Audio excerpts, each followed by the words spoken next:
Hello बच्चे, कैसे हैं आप लोग। पिछले लेक्चर्स आपने देखा, पिछले लेक्चर्स में हमने काफ़ी सारे चीज़ें डिस्कस किए हैं। जो लेक्चर नंबर 7 था, लेक्चर नंबर 7 में हमने क्या क्या डिस्कस किए थे, क्या क्या डिस्कस किए थे, कुछ याद आ रहा है? लेक्चर्स अच्छे से देख रहे हो या नहीं? अच्छे से देखना है, लर्न करना है, नोट डाउन करना है, ताकि आपको परमानेंटली याद रहे क्या क्या चीज़ें हुए थे। ठीक है, ऐसे ऊपर ऊपर से मत देखना। ऊपर ऊपर से देखने से आपको उसका कुछ भी फायदा नहीं होगा, क्योंकि आप नया नया लर्निंग कर रहे हैं। आपको अच्छे से देखना है, आपका ब्रेन में उस चीज़ का परमानेंट इंप्रेशन कैसा आएगा। आप अच्छे से लर्न कीजिए। 7 लेक्चर में हमने क्या किया था, क्या किया था। हमने एक बहुत ही इंपॉर्टेंट टॉपिक का डिस्कशन शुरू कर दिया था। उसका नाम क्या था? Product of vector. Product of vector. और वेक्टर का प्रोडक्ट में हमने जो फर्स्ट टाइप ऑफ प्रोडक्ट है, जिसका नाम था स्केलर प्रोडक्ट, वो हम शुरू कर चुके हैं, है ना। तो स्केलर प्रोडक्ट को हमने डिफाइन किया था, उसके कई सारे कैरेक्टरिस्टिक्स हमने एक्सप्लेन किए थे, कुछ एग्जांपल्स लिए थे, है ना। तो स्केलर प्रोडक्ट क्यों बोला गया उसको डॉट प्रोडक्ट या स्केलर प्रोडक्ट हम क्यों बोलते हैं? बिकॉज जब दो वेक्टर को हम डॉट प्रोडक्ट करते हैं तो जो रिजल्ट आता है वो वेक्टर नहीं आता है, वो क्या आता है? स्केलर आता है। ये सारी चीजें डिस्कस हो चुका है। कभी भी लेक्चर को अच्छे से लर्न कीजिए, अच्छे से लर्न कीजिए, ओके। उसको लिखिए, लिखिए, उसको रिवाइज कीजिए, उस पर कुछ वर्क कीजिए, ठीक है। ओके बेटा, सो डॉट प्रोडक्ट का जो डेफिनेशन था, जो लास्ट क्लास हम ऑलरेडी डिस्कस कर चुके हैं। सो डॉट प्रोडक्ट का क्या डेफिनेशन था, याद कीजिए। ए डॉट बी को आप कैसे एक्सप्रेस कर सकते हैं? ए का मॉड इंटू बी का मॉड इंटू कॉस थीटा। ये ए का मैग्नीट्यूड है, ये बी का मैग्नीट्यूड है, कॉस थीटा है, सब कुछ मिला कि ये क्या है? स्केलर है। ये कभी भी वेक्टर नहीं है। ये जो आपको मिल रहा है ना, this is a scalar. So dot product से हमें स्केलर मिलता है। तभी तो हमने फोर्स को डिस्प्लेसमेंट से डॉट प्रोडक्ट किया तो वर्क मिल गया, या फोर्स को वेलोसिटी से डॉट प्रोडक्ट किया तो पावर मिल जाता है। ऐसा है। तो कई सारे फिजिक्स में ऐसे फिजिकल क्वांटिटी आएंगे जिनको एक्सप्रेस करने के लिए आपको डॉट प्रोडक्ट का हेल्प लेना पड़ेगा, ठीक है।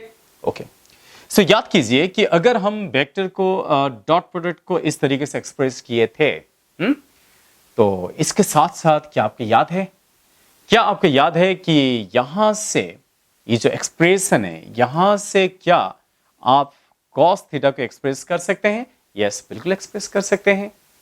कभी कभी क्या होता है कि आपको ऐसे क्वेश्चन आता है जिसमें एंगल को लेके क्वेश्चन पूछा जाता है। आपको ए वेक्टर दे देगा, बी वेक्टर दे देगा, दोनों के बीच में एंगल पूछेगा, है ना। यस, तो अगर दोनों वेक्टर के बीच एंगल पूछना है तो आप जरूर इसको यूज कर सकते हैं। आप cos थीटा को क्या लिख सकते हैं? ए डॉट बी अपॉन क्या? A B. ये भी क्या है? ये उनका मैग्नीट्यूड है। इसका मतलब है ये है ए डॉट बी अपॉन ए, मतलब क्या? ए वेक्टर का मैग्नीट्यूड, और बी का मतलब क्या? बी वेक्टर का मैग्नीट्यूड। तो इस एक्सप्रेशन से आप दोनों वेक्टर के बीच एंगल निकाल सकते हैं। इसको भी थोड़ा सा नोट करके लिख दीजिए। सो डॉट प्रोडक्ट के बारे में ये और एक इंपॉर्टेंट नोट है, ये हम यूज करने वाले हैं। सो कभी भी दो वेक्टर के बीच एंगल पूछेगा तो आप इस फॉर्मूला यूज कर सकते हैं। फॉर्मूला वही है, वही वाला फॉर्मूला है, उसको घुमा के लिख लिया हमने, है ना। ऐसे कुछ नहीं, क्योंकि अलग सा फॉर्मूला नहीं है। चलिए एक एग्जांपल ले लेते हैं। सो सपोज आपको एक क्वेश्चन ऐसे दिया है कि आपको वेक्टर ए दे दिया है, वेक्टर ए दिया है I cap plus J cap. ये वेक्टर ए है, I cap plus J cap, और वेक्टर बी दिया है I cap minus K cap. ऐसा दो वेक्टर दिया है और क्वेश्चन पूछ रहा है कि find angle between vector A and vector B. दोनों वेक्टर के बीच में एंगल क्या होगा, ये आपको डिटरमाइन करना है। करेक्ट? ओके बेटा, सो क्या करेंगे आप? आपको तो पता चल गया आप कैसे करना पड़ेगा, है ना। आप कर सकते हो? यस, बिल्कुल हम कर सकते हैं। यहां देखिए, अगर ए वेक्टर ऐसा है तो ए का मॉड क्या होगा? कोई भी वेक्टर का मैग्नीट्यूड कैसे निकालते हैं, आपको याद है क्या? आपको याद होगा कि हम जब वेक्टर ए को ऐसे एक्सप्रेस करते हैं, A vector is equal to X I क्या प्लस ए वाई जे क्या प्लस क्या ए जेड के क्या। इसको रिजॉल्व करके ऐसे लिखते हैं, अलग अलग डायरेक्शन में ऐसे लिखते हैं, और इसका जो मॉड चाहिए, मैग्नीट्यूड चाहिए, तो आप कैसे करते हो? Under root. बोला था मैं आपको कि कोफिशिएंट का स्क्वायरिंग करो, ऐड करो, रूट लो। ये ऑलरेडी हम पिछले क्लास में कर चुके हैं। तो क्या आएगा? Under root X square plus A Y square plus A Z square. ये रिलेशन आप हमेशा ध्यान में रखो। कोई भी वेक्टर अगर आपको आई कैप, जे कैप, के कैप में दिया है, आप इसका मॉड निकालना चाहते हो तो आपको एक्सप्रेशन यूज करना पड़ेगा, ठीक है। तो चलिए, ए वेक्टर आपके सामने, बी वेक्टर आपके सामने, कौन बताएगा कि ए एक्स कितना है? इसके साइड में इनको भी लिख लेते हैं। इसको देखकर बताओ कि ए एक्स कितना है। एक्स का मतलब है ए वेक्टर का जो एक्स कंपोनेंट है उसका मैग्नीट्यूड कितना है, वो है 1, क्योंकि आई की आपको कोफिशिएंट क्या है, एक्स है। करेक्ट। सिमिलरली अगर एक्स 1 है तो ए वाई कितना है, कौन बोलेगा, ए वाई कितना है, yes A Y is equal to 1 because J के आपका कोफिशिएंट भी 1 ही है। और ए जेड कितना है, कौन बोलेगा, 0, क्योंकि यहां पे के क्या है ही नहीं। सिमिलरली बी एक्स कितना है, 1 बिकॉज आई की आपका कोफिशिएंट 1 ही है। बी वाई कितना है, -1 है। यही गड़बड़ी बच्चे करते हैं, बच्चे देखते नहीं अच्छे से, वो फ्लो में रहते हैं, 1 -1 1 -1 लिख देते हैं, पर बी वाई -1 नहीं है, बी वाई 0 है। क्यों बी वाई 0 है, क्यों, फ्लो में मत रहना। आपका नजरिया बहुत ही नजरिया का कनेक्टिविटी बहुत अच्छा होना चाहिए, आंखों का कनेक्टिविटी अच्छा होना चाहिए। यहाँ पे के क्या है, बी वाई का मतलब क्या है, जे क्या आपका कोफिशिएंट, यहाँ पे जे क्या है क्या नहीं है, तो बी वाई कितना आ गया, 0 आ गया। ये गड़बड़ी बच्चे करते हैं। चलो कोई बात नहीं, बी जेड कितना है, -1, यस के आपका कोफिशिएंट क्या है, -1 है, सारे मिल गया है। चलो अभी आप आराम से निकाल सकते हैं। जब ये सारी चीजें पता है, सो ए वेक्टर डॉट बी वेक्टर आप कैसे निकालोगे, वो कौन सा फॉर्मूला जो हमने लास्ट क्लास इसको डिराइव किया था, याद कीजिए। यस ए डॉट बी का फॉर्मूला क्या था, x B x plus A y B Y. अच्छे से देखा ना लेक्चर, पिछला लेक्चर अच्छे से नहीं देखोगे तो फिर अगला लेक्चर कैसे होगा, ए वाई बी वाई प्लस क्या, ए जेड बी जेड। ये फॉर्मूला लास्ट क्लास हम डिराइव कर चुके हैं। वहां पे सारे वैल्यूज पुट करो, x A y B Z सब इससे पुट कर देना तो आपको वैल्यूज आ जाएगा, है ना। सो कितना आएगा, एक्स कितना है, 1, एक्स 1 बी एक्स भी 1 ए वाई 1 बी वाई 0 ए जेड 0 बी जेड -1। ये तो सब 0 0 0 हो गया, ये तो सिर्फ 1 ही मिला, है ना। 0 को किससे मल्टीप्लाई करोगे तो 0 ही मिलेगा। सो ए वेक्टर डॉट बी वेक्टर मतलब दोनों वेक्टर का डॉट प्रोडक्ट मिल चुका है और 1 मिल चुका है, और 1 स्केलर है, वेक्टर है, स्केलर है, इसलिए तो हम इसको स्केलर प्रोडक्ट बोल रहे हैं ना। जब भी आप डॉट प्रोडक्ट करोगे स्केलर ही मिलेगा, 1 इज स्केलर। चलो और हमको क्या चाहिए, ए डॉट बी निकल गया, ए का मॉड चाहिए, बी का मॉड चाहिए, क्योंकि हमें ना एंगल पूछा गया है, हमें थीटा चाहिए। ओके चलो ए वेक्टर का मॉड कितना होगा, कौन बताएगा। ए वेक्टर का मॉड के लिए देखो ये सारे फॉर्मूला सामने देखो, √x² plus ay² plus az²। तो क्या करूं, एक स्क्वायर मतलब 1 का स्क्वायर, ये फॉर्मूला यूज कर रहा हूं, है ओके, तभी इसको सामने लिख रखा हूं, x² plus ay² plus az² और इसका √, कितना मिला, यस √2 मिल गया। तो a का मॉड मिल गया √2। सिमिलरली b का मॉड भी ऐसा ही √2 ही मिलेगा। b का मॉड कितना मिलेगा, यस bx² तो 1 का स्क्वायर प्लस by² 0 का स्क्वायर प्लस bz² -1 का स्क्वायर। -1 का स्क्वायर क्या होगा, प्लस होगा, तो भी तो बोला था वेक्टर का मॉड कभी भी नेगेटिव नहीं होता। तो कितना मिलेगा, √2। तो ये भी √2 मिला और ये भी √2 मिला, a का मॉड मिल गया, b का मॉड मिल गया है, ठीक है।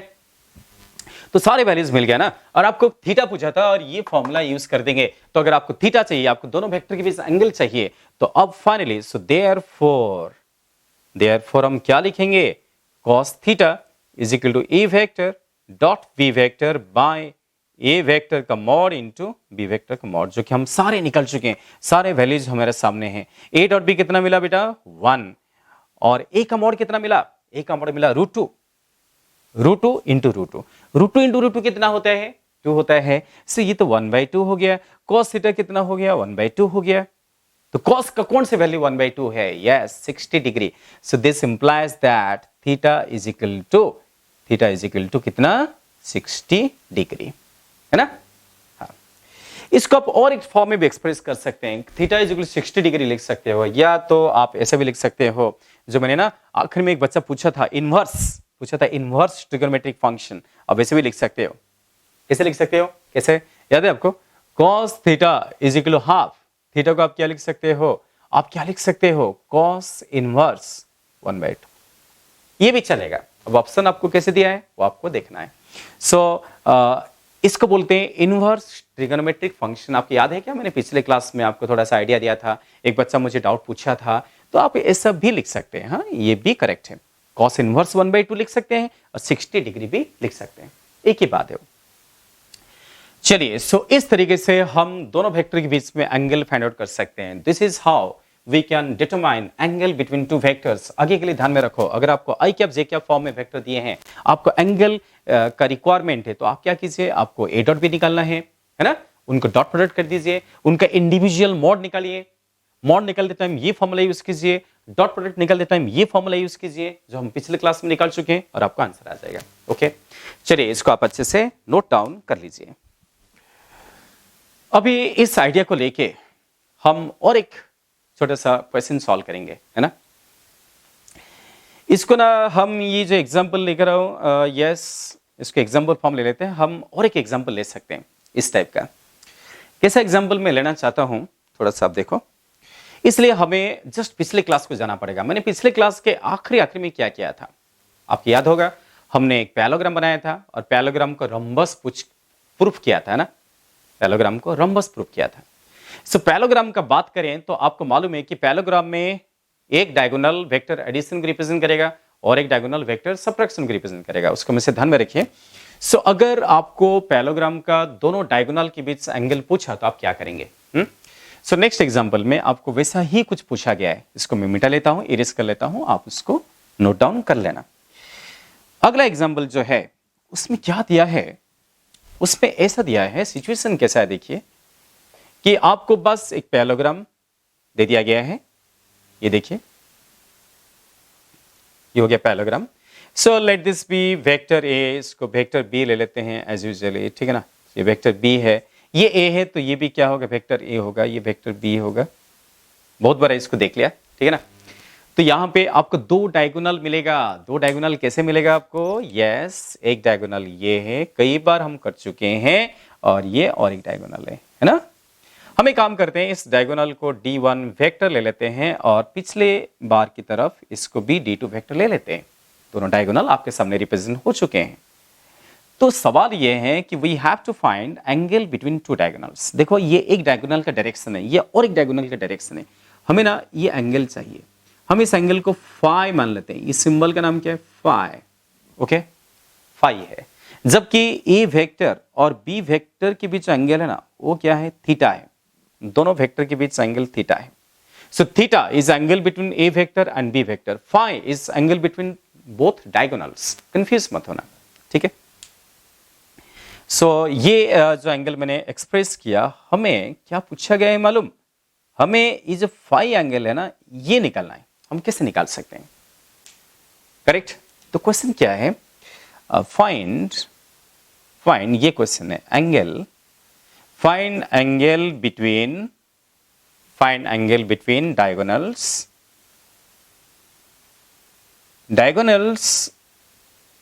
find angle between diagonals of given क्या? पैराग्राम। जो पैराग्राम दिया है उनके डायगोनल के बीच जो एंगल है वो फाइंड आउट करना है। दैट मीन्स हमें क्या? फाई, हमें फाई पूछा गया है, फाई निकालना है। और थीटा क्या है? थीटा दिया है, theta is angle between, confuse मत होना, theta is angle between vector A and क्या? Vector B. समझे? और फाई क्या है? दोनों डायगोनल के बीच एंगल है। अभी भी आपको क्या मालूम पड़ा, जब भी आप दो वेक्टर के बीच एंगल निकालना चाहते हैं तो आप ये फॉर्मूला यूज करोगे ना, है ना। सो इसलिए हम क्या करेंगे, उनको डॉट प्रोडक्ट करेंगे। एंगल निकलना मतलब डॉट प्रोडक्ट का कंसेप्ट यूज ही होगा। जब भी आप एंगल निकालेंगे आपको डॉट प्रोडक्ट का कंसेप्ट यूज करना पड़ेगा, मतलब आपको डॉट प्रोडक्ट करना ही पड़ेगा। तो चलिए हम किसको डॉट प्रोडक्ट करें? D1 वेक्टर डॉट क्या? D2 वेक्टर को, ठीक है, ये दोनों का डॉट प्रोडक्ट करेंगे। सो D1 डॉट D2 कैसे निकालेंगे ना? D1 वेक्टर का मॉड इंटू D2 वेक्टर का मॉड इंटू कॉस, एंगल कौन सा? फाई। देखो उनके बीच एंगल कौन सा? फाई है। और हमको क्या चाहिए? कॉस फाई चाहिए, कॉस फाई। कॉस फाई क्या होगा? D1 vector dot D2 vector whole divided by D1 vector का मॉड इनटू D2 वेक्टर का मॉड। बेटा समझ पा रहे हो? यस, बिल्कुल सही है। अब आपको मालूम है कि D1 वेक्टर क्या? एडिशन को रिप्रेजेंट करता है, D2 सबट्रैक्शन को। ये तो कई बार हम क्लास में कर चुके हैं। सो हम D1 को इसलिए क्या लिख सकते हैं? D1 को क्या लिख सकते हो आप? यहां पे D1 वेक्टर को हम लिख सकते हैं A vector plus B vector. Similarly D2 vector को हम क्या लिख सकते हैं? A vector minus B vector, है ना। ट्रायंगल रूल से ये पता चल गया है कि एक डायगोनल वेक्टर एडिशन और एक वेक्टर सब्ट्रैक्शन करेगा, तो आप इसको यहां पे लिख सकते हैं, है ना। तो आपको क्या लिखना पड़ेगा कि d1 डॉट d2, चलो डॉट प्रोडक्ट कैसे निकालेंगे, उनको डॉट प्रोडक्ट करना पड़ेगा। यस, हम एक काम करते हैं, इसको इक्वेशन 1 बना लेते हैं और दोनों डायगोनल का डॉट प्रोडक्ट अलग से निकालते हैं। सो d1 डॉट d2 क्या होगा, d1 क्या है समझ पा रहे हो ना, a vector plus b vector, उसको डॉट प्रोडक्ट करना है किसके साथ, a vector minus b vector के साथ। तो हमने कैसे मिलेगा, a डॉट a मिलेगा पहला टर्म प्लस या माइनस, इसको इसे डॉट किया फिर माइनस क्या मिलेगा a डॉट b, समझ पा रहे हो बेटा, इसको इसमें डॉट करेंगे इसको इसमें डॉट करेंगे, वही बात है, प्लस क्या b डॉट a, ये हमने लास्ट क्लास भी किया था, सो b डॉट b, है ना। yes. तो क्या मिला था लास्ट क्लास, वही रिपीट हो रहा है, वही रिपीट हो रहा है। सो ये क्या हो जाए, a डॉट a क्या होता है a स्क्वायर माइनस ये क्या होगा ए बी कॉस थीटा, यहाँ थीटा क्यों, क्योंकि a और b के बीच एंगल क्या है, थीटा है, यहां गलती से फाई मत लिखना, plus A B cos theta, अरे ये तो गया कट गया, माइनस क्या बी स्क्वायर। सो क्या मिला आपको d1 डॉट d2 क्या मिला, ए स्क्वायर माइनस बी स्क्वायर, ये मिला d1 vector dot d2 vector, मतलब दोनों डायगोनल का डॉट प्रोडक्ट मिल गया है, ठीक है। अच्छा d1 का मॉड कितना है, ये मिल गया ना, d1 वेक्टर का मॉड का मतलब क्या, d1 वेक्टर का मॉड है a vector plus b vector का मॉड, अरे ये तो वेक्टर एडिशन का मॉड है। वेक्टर एडिशन के लिए आप triangle law, parallelogram rule, polygon rule सब सीख लिया, ट्रायंगल पैलोग्राम पॉलीगन, है ना। सो ट्रायंगल यूज करो, पैलोग्राम यूज करो, कुछ भी यूज करो। ए वेक्टर प्लस बी वेक्टर का मॉड हमने क्या निकाला था, क्या निकाला था वो फॉर्मूला बताओ, निकला था A square plus B square plus 2ab cos theta, खाली इतना नहीं इसका क्या अंडर रूट, आपकी याद नहीं क्या, यस ये हमने निकाला था।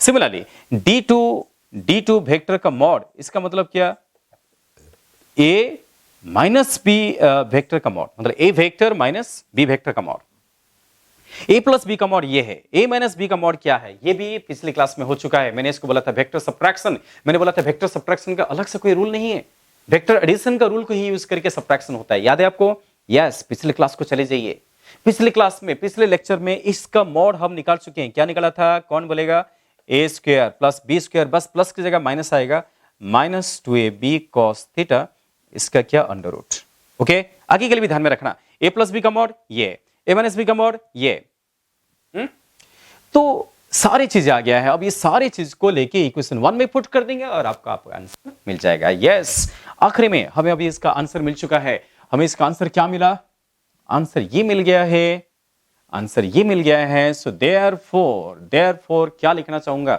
cos phi is equal to, है ना, equation 1 is equal to d1 vector dot d2 vector by d1 vector का मॉड इनटू d2 वेक्टर का मॉड, सारे वैल्यूज पुट कर लेते हैं ना। सो d1 vector dot d2 vector आपको मिल चुका है, क्या मिला है, a square minus b square, तो न्यूमरेटर में यह आ गया, है ना। डिनोमिनेटर में कौन आएगा, d1 का मॉड, d1 का मॉड कितना है, a square plus b square plus 2ab cos क्या थीटा, और इसका अंडर रूट, ये क्या मिल गया, b1 का मॉड। ऐसे d2 का मॉड वेक्टर सब्ट्रैक्शन का मॉड क्या है, a square plus b square minus 2ab cos theta, इसका क्या स्क्वायर रूट, समझ में आ रहा है। थोड़ा चीजें कॉम्प्लेक्स तो हो रहा है ना, थोड़ा मैथमेटिकली कॉम्प्लेक्स हो रहा है। अभी आप क्या बड़े बच्चे बन गए ना, हाँ 11 12 को जा रहे हो, 11th को जा रहे हो, तो थोड़ा सा हाई लेवल का तो सीखना पड़ेगा ना, उस मूड में रहो, थोड़ा सा हाई फाई लेवल का सीखने का मूड में रहो, है ना। कुछ नहीं, बस वो सारे वैल्यूज को हमने पुट कर दिए हैं और लेफ्ट हैंड साइड क्या है, cos phi है, और हमको चाहिए phi कैसे निकलेगा, वही है इनवर्स ट्रिगोनोमेट्रिक फंक्शन, है ना। अगर cos phi ये हुआ, अगर अकेला phi को लिखूंगा, cos को उधर ले लूंगा तो क्या हो जाएगा, cos इनवर्स हो जाएगा, कई बार हम इसको एक्सप्रेस कर चुके हैं। सो इसलिए फाइनली आपको क्या मिलेगा, इसको थोड़ा सा आप लिख लीजिए, इसको पॉज करके आप लिख लेना, ओके। अब मैं इसको मिटा दूं, इसको आप पॉज करके लिख लेना है, ठीक है। सो इसको मैं मिटा लेता हूं। सो अभी फाइनली हमें आंसर मिल गया है, तो इस क्वेश्चन का आंसर क्या मिल गया है, फाई इज इक्वल टू क्या, यस कॉस इनवर्स, खाली फाई रखूंगा तो उधर जाके क्या हो गया, कॉस इनवर्स हो गया, कॉस इनवर्स ऑफ ये सारे वैल्यूज ऊपर लिखा है, क्या लिखा है, a square minus B square, इसको ब्रैकेट के अंदर लिखूंगा बिकॉज कॉस इनवर्स में ये सारी चीज आएंगे। A square minus B square, ये क्या आएगा, A square plus B square plus 2ab cos theta, इसका अंडर रूट है ना, इसका अंडर रूट, फिर उसका भी अंडर रूट, मतलब A square plus B square minus 2ab cos theta, इसका अंडर रूट। तो इस तरीके से आपको इस क्वेश्चन का आंसर मिल गया है। इसका आंसर ये है, यहां पे ब्रैकेट खत्म कर देता। समझ में आया, समझ में आया बेटा? यस। तो पैरेललोग्राम का एक डायगोनल वेक्टर एडिशन को रिप्रेजेंट करता है, पैरेललोग्राम का दूसरा डायगोनल वेक्टर सबट्रैक्शन को रिप्रेजेंट करता है। इस बात को ध्यान में रखते हुए आपने डॉट प्रोडक्ट का यूज किया, आपने इंडिविजुअल डायगोनल का मॉड निकाला, इंडिविजुअल डायगोनल का मॉड निकालते टाइम उस फॉर्मूला यूज किया जो आपने ट्रायंगल रूल, पैरेललोग्राम रूल में निकाला था ना। ये वेक्टर एडिशन है, वेक्टर सबट्रैक्शन है, इसका मॉड है। ये सारी चीजों को लेके इस क्वेश्चन को सॉल्व कर दिया गया है। ठीक है, समझ पा रहे? तो जो बीच बीच पे क्वेश्चन डिस्कशन कर रहे हैं, ये कुछ मॉडल क्वेश्चन है, कुछ इंपॉर्टेंट टाइप ऑफ क्वेश्चन है। इसको आप समझिए और खुद घर पे भी कुछ क्वेश्चन सॉल्व कीजिए। ठीक है, यस। चलिए अभी और एक छोटा सा क्वेश्चन भी लिया जा सकता है, और एक छोटा सा एग्जांपल ले लेते हैं डॉट प्रोडक्ट के बारे में, है ना। तो ये हम डॉट प्रोडक्ट के बारे में डिस्कशन कर रहे हैं, तो इसको आप नोट डाउन कर लेना। ठीक है, सो मेरे जो नेक्स्ट क्वेश्चन है, जिसके बाद मैं सीधा चला जाऊंगा क्रॉस प्रोडक्ट को। सो नेक्स्ट क्वेश्चन कैसा है, देखिए बेटा। सो अगला एग्जांपल में क्या दिया है आपको, ये दिया है कि given that A vector plus B vector, A vector plus B vector का मॉड इक्वल है किसके साथ, A vector minus B vector का मॉड के साथ। ये दोनों इक्वल है। अरे अभी तो आपको सिखाया कि पैरेललोग्राम में ए प्लस बी एक डायगोनल है, ए माइनस बी और एक डायगोनल है, बोले तो दोनों डायगोनल का मॉड इक्वल कर दिया। सोचिए, अब सोचिए आप, ए प्लस बी का mod is equal A minus B का मॉड, ऐसा बोल रहा है, और दोनों का मॉड इक्वल है, देन व्हाट इज, क्वेश्चन क्या है, what is angle between, what is angle between vectors A and B. तो फिर ए वेक्टर और बी वेक्टर के बीच में एंगल क्या होगा, ये क्वेश्चन है।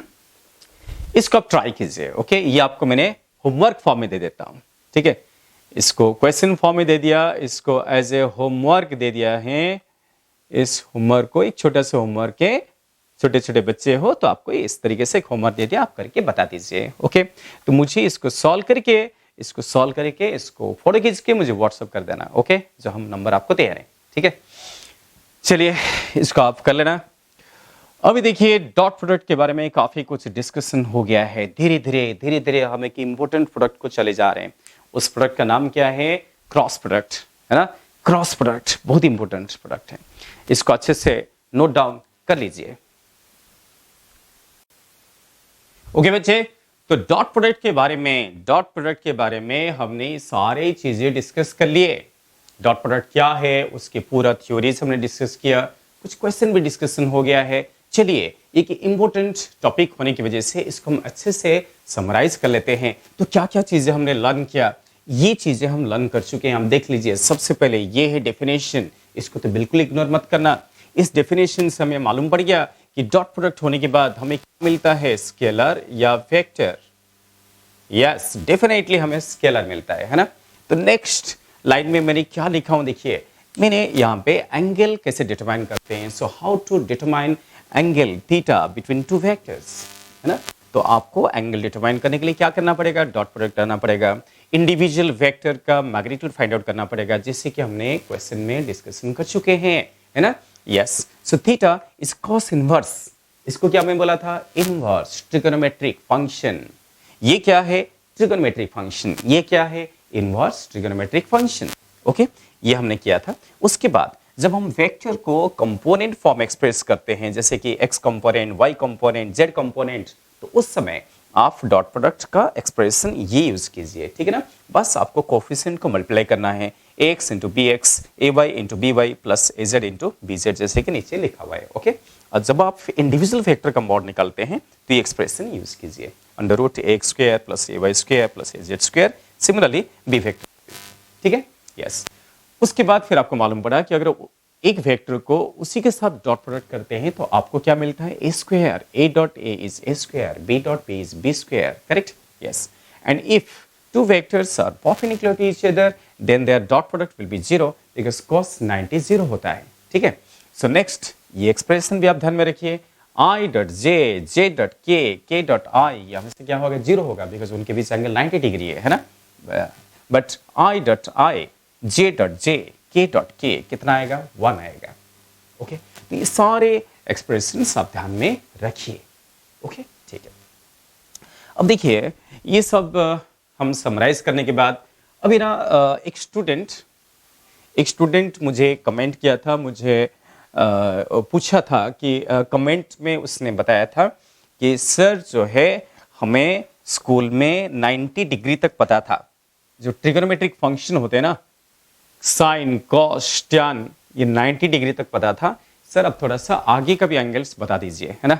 आपको याद होगा हम कभी कभी यूज कर लेते हैं cos 180 - 1 यूज करते हैं ना, यस, वो कैसा है तो शायद कुछ बच्चों को मालूम होगा, फिर भी मैं इन जनरल आपको ट्रिगोनोमेट्रिक टेबल जो है ना वो भी थोड़ा सा एक्सप्रेस कर लेता हूँ, आप इसको नोट डाउन कर लीजिए, शायद आपको डिफिकल्टीज जा रहा है ना।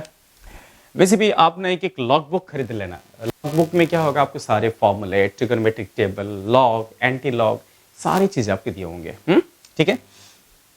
ट्रिगोनोमेट्रिक टेबल, थोड़ा सा ये टेबल भी हम ड्रॉ कर लेते हैं, ट्रिगोनोमेट्रिक टेबल। इसको बेटा ना बहुत ही आसान तरीके से आप बना सकते हो, ट्रिगोनोमेट्रिक टेबल जो है बहुत ही आसानी से आप भी बना सकते हो, आप भी बना सकते हो। एक छोटा सा ट्रिक्स बता दूंगा ना तो आप आसानी से बना लेंगे। जैसे कि कैसे बनाएंगे, पहले हम क्या करते हैं, साइन लिख देते हैं, साइन कॉस टैन, है ना, तीनों पता चल गया ना, बाकी तीनों तो ऑटोमेटिकली मालूम पड़ जाएंगे, है ना। सो साइन कॉस टैन, ये टेबल को हमें कंप्लीट करना है, अलग अलग एंगल लेके हमें इस टेबल को कंप्लीट कर देना है। सो देखिए sine cos tan, sine theta, cos theta, tan theta, है ना, और यहां पे मैं थीटा को एक्सप्रेस कर लेता हूं, समझ पा रहे हैं। ऊपर हम एंगल को एक्सप्रेस करेंगे, थीटा को एक्सप्रेस करेंगे।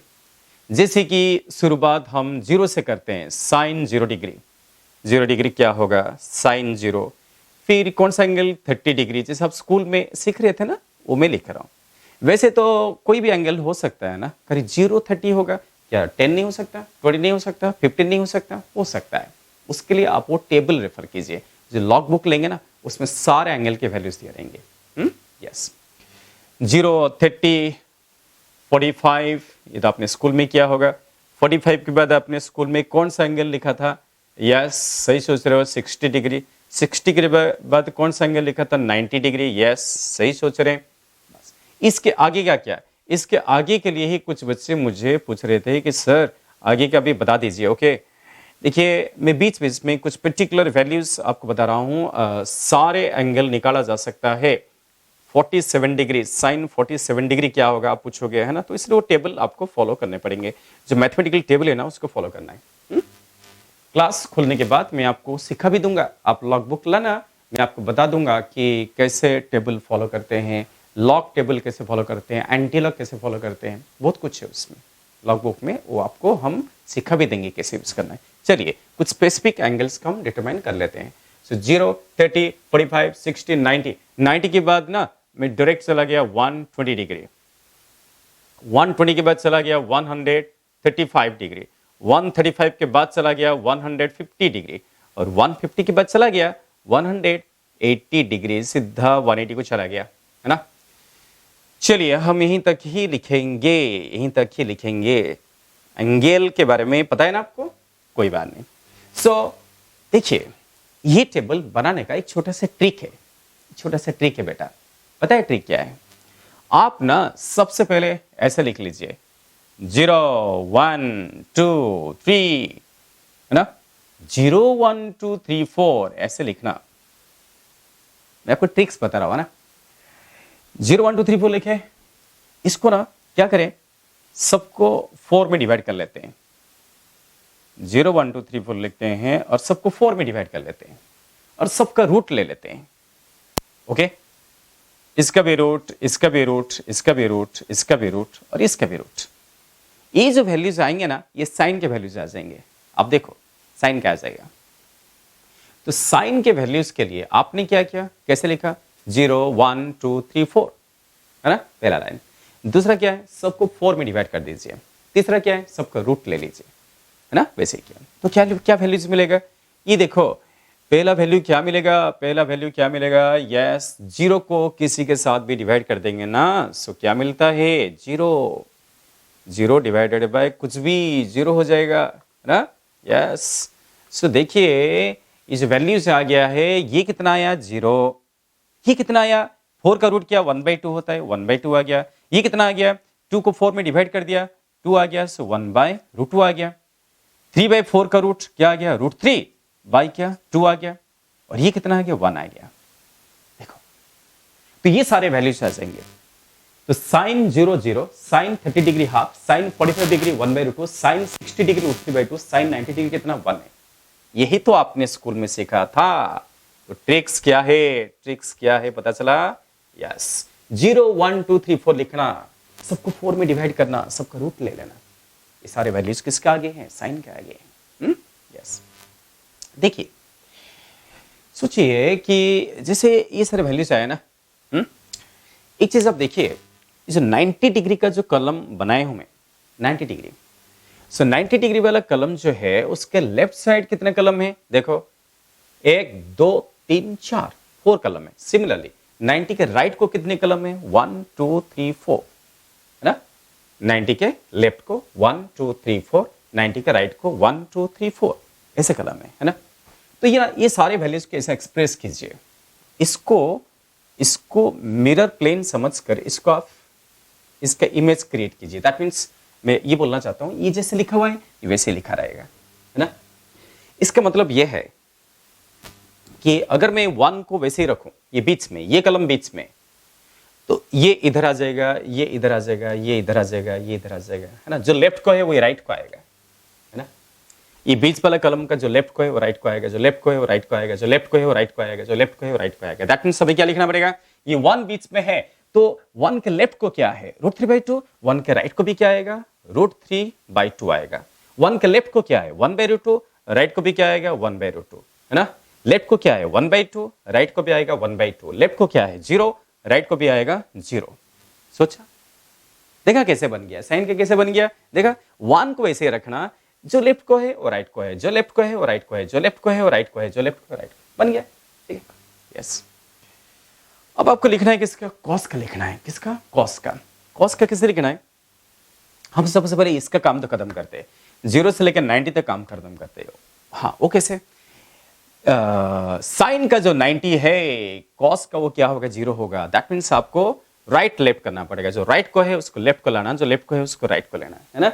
इसलिए मैं क्या करूंगा, 1 को लेकर चलूंगा लेफ्ट को, 1 को लेके चला लेफ्ट को, जो राइट में उसको लेफ्ट को चला कॉस का लिखने के लिए, और जो लेफ्ट को है ना उसको राइट को लिख दिया, है ना। तो 1 को इधर ले लिया, 1 इधर आ गया, 0 राइट को आ गया है। सिमिलरली मैं क्या करूंगा, √3/2 को लेफ्ट को लाया और 1/2 को राइट को ले लिया, है ना। तो ये लेफ्ट को आ गया, ये राइट को चला गया, ये बीचों बीच जो है ना इसको नीचे उतार दीजिए, इसको डायरेक्टली नीचे उतार दिया, ओके।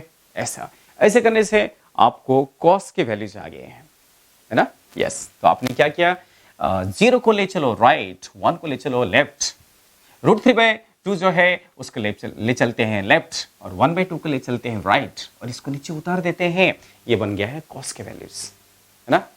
अब अगला ट्रिक्स क्या है हमारे, जैसे मैं साइन का बताया था वैसे आपको कॉस का भी लिखना पड़ेगा, है ना। कॉस का लिखेंगे तो ये जो बीच का कलम है उसको वैसा ही रहने देंगे, और फिर left right left right left right, है ना। तो इस कलम के लेफ्ट को क्या है 1/2 है, तो राइट को भी क्या लिखना पड़ेगा 1/2। लेफ्ट को क्या है 1/√2, राइट भी आएगा 1/√2। लेफ्ट क्या है √3/2, राइट भी आएगा √3/2। लेफ्ट को क्या है 1, राइट को आएगा 1। ये कॉस के वैल्यूज आया प्लस। याद रखिए जो कॉस है ना वो 90 डिग्री के बाद, 90 के बाद कॉस नेगेटिव हो जाता है। मैंने आपको लास्ट क्लास बोला था, अगर एक्यूट एंगल है 90 से कम है तो कॉस क्या होगा, पॉजिटिव होगा। 90 से ज्यादा हो गया ना, जैसा ही एंगल 90 क्रॉस कर गया तो कॉस क्या हो जाता है, नेगेटिव हो जाता है। इसलिए हम क्या करेंगे, जैसे 90 को क्रॉस किया ना 120 आ गया तो माइनस साइन जोड़ देंगे, माइनस साइन लिख देंगे, तो ये कॉस के आगे। दैट मीन्स 90 क्रॉस होने के बाद कॉस के वैल्यूज क्या हो जा रहे हैं, नेगेटिव हो जा रहे हैं। ये जो ट्रिगोनोमेट्री है, ट्रिगोनोमेट्री मैथमेटिक्स में एक इंपॉर्टेंट चैप्टर है, ये आपको सर बताएंगे तब आपको डिटेल्स में मालूम पड़ेगा। ये सभी का रीजन है क्यों 90 क्रॉस करने के बाद कॉस नेगेटिव हो जाता है। ये आपके मन में सवाल आता होगा, है ना? ये सवाल आता होगा कि अरे साइन में तो सारे पॉजिटिव हो गए थे, सर ने साइन में सारे पॉजिटिव दिखा दिया, बट कॉस में जैसे ऑब्ट्यूज एंगल हुआ ना, जैसे 90 क्रॉस किया ना, तो सर ने इसको नेगेटिव क्यों कर रहे हैं? इसका भी रीजन है, हर चीजों का रीजन है। ये आपको मैथमेटिक्स में एक्सप्लेन किया जाएगा, मैथमेटिक्स में इसको प्रूफ किया जाएगा कि क्यों 90 क्रॉस होने के बाद कॉस नेगेटिव हो जाता है। ये तो हम फिजिक्स में इसको यूज करने वाले हैं ना, इसलिए हम इस वैल्यू को लिख रहे हैं और इसको हम यूज करेंगे, ठीक है? इसको आप ध्यान में रखिए। मैथमेटिक्स में ये आपको मालूम पड़ेगा, प्रूफ किया जाएगा कि नेगेटिव क्यों होता है। ओके, चलिए, ट्यान का मतलब क्या है? ये तो आप सभी को पता है कि ट्यान बोले तो क्या, ट्यान थीटा का मतलब है साइन थीटा बाई क्या, कॉस थीटा। ये पता है? यस। तो कुछ नहीं है, बस आप साइन को कॉस में डिवाइड कर दीजिए तो ट्यान आ गया, है ना? जैसे कि 0/1 क्या आएगा, 0, 1/2 बाय √3/2, तो 2 कैंसिल हो गया है, सो क्या मिलेगा, 1/√3। 1/2 बाय 1/√2 इज 1। इसको इसमें डिवाइड करूंगा तो कट गया है, तो क्या मिला, √3। 1/0 क्या होता है? ये सिंबल का नाम क्या है? ये सिंबल का नाम है नॉट डिफाइंड। इसको बोलते हैं इन्फिनिट। ओके, इन्फिनिट या नॉट डिफाइंड, है ना? सो बिकॉज 1 को 0 में डिवाइड किया, किसी को भी 0 में डिवाइड कर देंगे ना, सो नॉट डिफाइंड स्टेट को चला जाएगा। ओके, उसके बाद वही बात करना पड़ेगा कि अभी इसको डिवाइड करो, दिस बाय दिस, क्या हो गया है, this by this minus √3, because √3/2 by 1/2, 2 cancel हो गया है, तो minus √3, this by this minus 1, this by this minus 1 by क्या, √3, और 0 बाय समथिंग क्या होता है, 0 होता है। सो फाइनली हमने ट्रिगोनोमेट्रिक टेबल जो है 180 तक बना लिया है। आपकी हेल्प करेगा, जिन स्टूडेंट्स को प्रॉब्लम आ रहा था अब उनको प्रॉब्लम आएगा नहीं। अब बेटा इसको अच्छे से लिख लीजिए। ट्रिक्स समझा, ट्रिक्स क्या है, शुरुआत हमने कैसे किया? यस, ये ट्रिक्स है 0 1 2 3 4 लिखना, सबको 4 में डिवाइड करना, सबका रूट ले लेना, उससे आपको साइन के वैल्यूज आ जाएंगे। उसके बाद क्या बोला था, क्या बोला था आपको पता है, ठीक है? चलिए कोई बात नहीं, बाकी भी फंक्शन है ना, साइन और कोसेक। पता है आपको क्या है कोसेक थीटा? क्या है कोसेक? कोसेक थीटा मतलब 1/sin थीटा, है ना? ऐसा ही सेक थीटा क्या है, 1/cos थीटा। कॉट थीटा क्या है, 1/tan थीटा। ये तो आपको मालूम है। एक बार ये मालूम पड़ गया तो आप बाकी सब निकाल सकते हो, करेक्ट? ये सारे वैल्यूज आप ऑटोमेटिकली ढूंढ सकते हैं। ओके बेटा, तो ये सारे ट्रिगोनोमेट्रिक टेबल हम बना चुके हैं, ये आपको हेल्प करेगा। आप याद कीजिए cos 180 हमने लास्ट क्लास क्या यूज किया था, -1। देखो बेटा, cos 180 डिग्रीज -1, यस, इसको यूज किया था ना। Yes, cos 120 half, cos 120 degree is equal to -half, ये भी हम यूज कर चुके हैं, ठीक है? चलिए कोई बात नहीं। सो ट्रिगोनोमेट्रिक टेबल भी आपको समझा दिया और आप समझ भी गए, है ना? ट्रिगोनोमेट्रिक टेबल भी आपको समझ में आ गया है। इसको मैं इरेज कर लेता हूं, आप इसको लिख लीजिए, इसको लिख लेना, ठीक है? चलिए कोई बात नहीं। डॉट प्रोडक्ट क्या है पता चल गया, डॉट प्रोडक्ट को समराइज भी कर दिया। ट्रिगोनोमेट्रिक टेबल आपने पूछा था वो भी बता दिया। जिन्होंने डायमेंशन के बारे में पूछे हैं कि सर डायमेंशन के बारे में बताओ, तो ये भी मैं बताने वाला हूँ, बस इस वेक्टर के बाद ही बताने वाला हूँ। और ये वेक्टर धीरे धीरे खत्म होने वाला है, खत्म होने को जा रहा है, इसके बाद ही मैंने डायमेंशन शुरू कर दूंगा, है ना? यस, चलिए कोई बात नहीं। हम कई सारे अच्छा बैकग्राउंड बनाने वाले हैं, आपका बैकग्राउंड बहुत ही स्ट्रॉन्ग कर दूंगा, फिर मैं फिजिक्स को एंटर करूंगा। अभी हम कहाँ फिजिक्स शुरू किए हैं, अभी बात समझो मैथमेटिक्स है ना, उसको डिस्कस कर रहे हैं और उसको लिंक कर रहे हैं फिजिक्स के साथ कि why dot product, why cross product, है ना? यस, चलिए कोई बात नहीं। क्रॉस प्रोडक्ट पढ़ने से पहले, क्रॉस प्रोडक्ट को डिफाइन करने से पहले और एक चीज है जो आपको ध्यान में रखना चाहिए, है ना? देखो बेटा, कभी कभी ये जो लैंग्वेज है ना आपको समझ में आता नहीं है ना? इसको नोट डाउन कर लीजिए, इसको नोट डाउन करना, और वो है प्रोजेक्शन ऑफ अ वेक्टर। आपको कंपोनेंट तो समझ में आ गया, बट कई बार ये जब लिख कर आता है ना, कई बार स्टेटमेंट पे, क्वेश्चन में ऐसे लिख कर आता है प्रोजेक्शन ऑफ ए वेक्टर, तो बच्चा सोचता है ये क्या है, प्रोजेक्शन क्या है, व्हाट इज प्रोजेक्शन?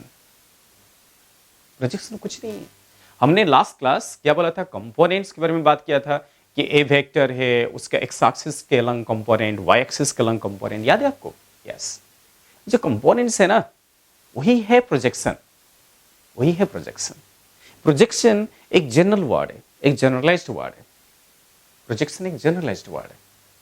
प्रोजेक्शन के लिए जो एंगल है ना, वो जरूरी नहीं है कि 90 डिग्री होगा।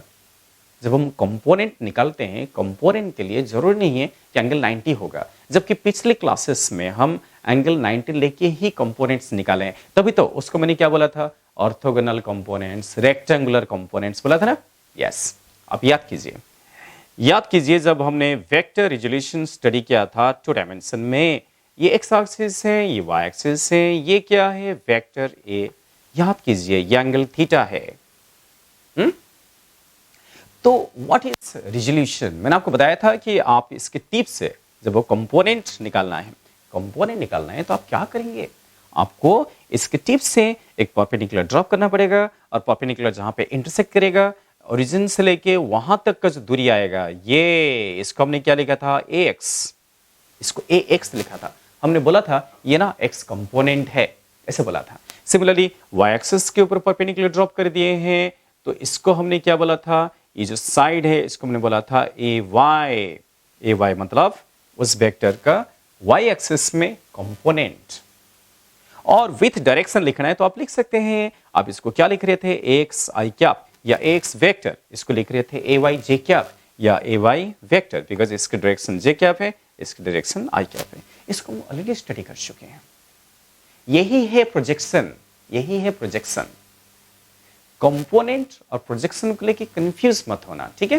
कई बार बच्चे कंफ्यूज होते हैं ना, इसलिए मैं आपको ये थोड़ा पॉइंट्स बता दिया। ओके, सो देखिए यहां पे ए एक्स और ए वाई जो है ये ना म्यूचुअली परपेंडिकुलर है। परपेंडिकुलर है क्या नहीं? यस, क्योंकि उनके बीच एंगल तो 90 है ना, तो क्योंकि ये दोनों म्यूचुअली परपेंडिकुलर है इसलिए इनको रेक्टेंगुलर कंपोनेंट्स बोलते हैं। क्या बोलते हैं? रेक्टेंगुलर, रेक्टेंगुलर कंपोनेंट्स या ऑर्थोगोनल कंपोनेंट्स बोलते हैं। Orthogonal vectors A x A y क्या ऑर्थोगोनल है। ऑर्थोगोनल मतलब उनके बीच में एंगल क्या है, 90 डिग्री है। समझ पा रहे? यस। तो ये भी प्रोजेक्शन है, इसको हम क्या बोलेंगे, एक्स प्रोजेक्शन, है ना। इसको आप बोल सकते हैं एक्स क्या, प्रोजेक्शन, मतलब एक्स एक्सिस के लॉन्ग इस वेक्टर का प्रोजेक्शन। सिमिलरली इसको आप क्या बोलेंगे, वाई प्रोजेक्शन, आप इसको वाई प्रोजेक्शन बोलेंगे, ठीक है। तो प्रोजेक्शन ड्रॉ करने के लिए आपको क्या करना पड़ रहा है, यस, उस वेक्टर के टिप से जिसके अलॉन्ग प्रोजेक्शन चाहिए उसके ऊपर आप परपेंडिकुलर ड्रॉप कर रहे हैं। इस चीज को ध्यान में रखिए। ज्योमेट्रिकली आपको ऐसे करना पड़ रहा है, ज्योमेट्रिकली आपको क्या करना पड़ रहा है, उसके टिप से जिस लाइन का अलॉन्ग प्रोजेक्शन चाहिए उस लाइन के ऊपर परपेंडिकुलर ड्रॉप कर रहे हैं। एक्स लाइन पे चाहिए तो एक्स के ऊपर परपेंडिकुलर ड्रॉप कर रहे हैं, वाई लाइन के ऊपर प्रोजेक्शन चाहिए तो आप वाई लाइन के ऊपर परपेंडिकुलर ड्रॉप कर रहे हैं। समझ पा रहे हैं? यस, उनको हम बोल रहे हैं प्रोजेक्शन, बस और कुछ नहीं, ठीक है। सो ये एक्स प्रोजेक्शन है और ये वाई प्रोजेक्शन है। ये एक्स कंपोनेंट है, आप एक्स प्रोजेक्शन बोलिए या एक्स कंपोनेंट बोलिए, कुछ फर्क नहीं करता। एक्स कंपोनेंट या इसको आप क्या बोलेंगे, वाई कंपोनेंट, वाई कंपोनेंट। समझ में आया बेटा? यस, ऐसा ही समझिए। तो एक्स प्रोजेक्शन और वाई प्रोजेक्शन, दोनों प्रोजेक्शन म्यूचुअली परपेंडिकुलर है, इसलिए इनको हम रेक्टेंगुलर प्रोजेक्शन बोल सकते हैं। यस, बिल्कुल बोल सकते हैं।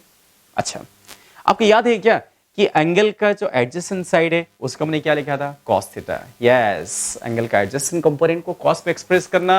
यस बेटा, बताओ कि अगर मैं एक्स का मॉड लिखना चाहूंगा ना तो मुझे क्या लिखना पड़ेगा, मुझे क्या लिखना पड़ेगा, मैं एंगल कौन से एक्सिस के साथ लिया हूं, थीटा किसके साथ लिया हूं, एक्स के साथ लिया हूं ना। यस, जिसके साथ लूंगा वो होगा एडजेसेंट कंपोनेंट, और उसको कॉस में या साइन में, कॉस में या साइन में, यस कॉस में। कौन सा कॉस थीटा, ए कॉस थीटा, क्योंकि आप ए को ब्रेक कर रहे हो ना, तो ए तो पहला आएगा, तो ए कॉस थीटा। समझ पा रहे हैं? तो एंगल का एडजेसेंट ए कॉस थीटा, और एंगल का ऑपोजिट साइड याद है आपको, इसका मॉड क्या आएगा, ए साइन थीटा। इसको जरूर ध्यान में रखिए। समझ पा रहे हैं? तो ये था प्रोजेक्शन ऑफ ए वेक्टर, उसका meaning, projection of A vector का मीनिंग ये था। ओके, जैसे कि मैं बोला कि जरूरी नहीं है प्रोजेक्शन निकलते टाइम हमेशा कंपोनेंट रेक्टेंगुलर होगा, कोई जरूरी नहीं है। ओके, उसके बाद में भी थोड़ा उस पॉइंट पे भी थोड़ा हमें ध्यान देना पड़ेगा। ये आप नोट डाउन कर सकते हैं, इसको नोट डाउन कर लीजिए। अब लेफ्ट साइड में देखिए मैं क्या कर रहा हूं। मैंने ना एक वेक्टर लिया, सपोज ये वही वेक्टर है, ए वेक्टर है। ये कौन सा वेक्टर है? Vector A. यहां कैसे आपको ऑलरेडी कोऑर्डिनेट एक्सिस दिया था, यहां पे एक्स एक्सिस दिया था, वाई एक्सिस दिया था, और आप वेक्टर को एक्सिस के रेस्पेक्ट स्टडी करते थे, है ना? तो ये था resolution of vector with respect to given axis, है ना? हम इसको लिख सकते हैं रिजोल्यूशन,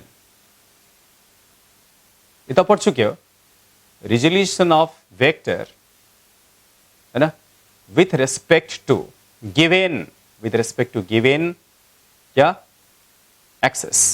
जो एक्सेस दिया है उसका रेस्पेक्ट हमने रिजॉल्व किया था। यस। पर ऐसे कोई जरूरी नहीं है कि एक्सेस का रेस्पेक्ट आप रिजॉल्व करेंगे, कोई जरूरी नहीं है। कभी कभी ऐसा भी होता है, जैसे कि आपको ए वेक्टर दिया है और एक वेक्टर भी दिया है, और एक वेक्टर दिया है बी वेक्टर। आप कैसे भी ले सकते हैं, सपोज ये ना, ये है वेक्टर बी, वो है वेक्टर ए, और ये है वेक्टर बी, और उनके बीच में कुछ तो एंगल होगा, लेट दिस बी थीटा। देखिए मैं ना आपका एक अच्छा बैकग्राउंड बना चुका हूं। मैं vector addition, vector subtraction, vector resolution, dot product, ये सारे पढ़ा के आपका एक अच्छा बैकग्राउंड बना चुका हूं। अगर आपने पढ़ा नहीं होगा, अगर आपने मेरे लेक्चर्स अच्छे से नहीं देखा होगा, सीरियसली नहीं देखा होगा, सबसे पहले उसको सीरियसली देखिए बेटा, ये जरूर ध्यान में रखिए। अब ये क्लास में जो कुछ भी पढ़ रहे हैं ना, ये पढ़ाई, ये जो पढ़ाई है, ये कभी भी यूज होने वाला ही है, कभी भी यूज होने वाला है, हर जगह में यूज होने वाला है। ये जो क्लास में आप सीख रहे हैं, इसको सीखने की वजह से आप बहुत ही तरक्की कर सकते हैं। ये क्लास में जो कुछ पढ़ाया जा रहा है, जो कुछ टॉपिक सिखाया जा रहा है, इसको सीखकर ही आप आपके पीक ऑफ सक्सेस के पीक में पहुंच सकते हैं, आपका गोल अचीव कर सकते हैं। इसलिए क्लास को सीरियसली लीजिए।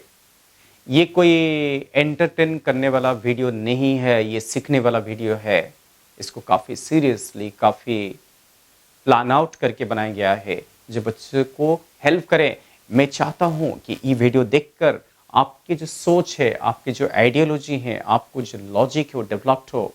बार बार बोल रहा हूं कि मुझे आपको डेवलप करना है। मुझे कितना पता है उसका कोई मतलब नहीं है, मतलब तो आपको है ना?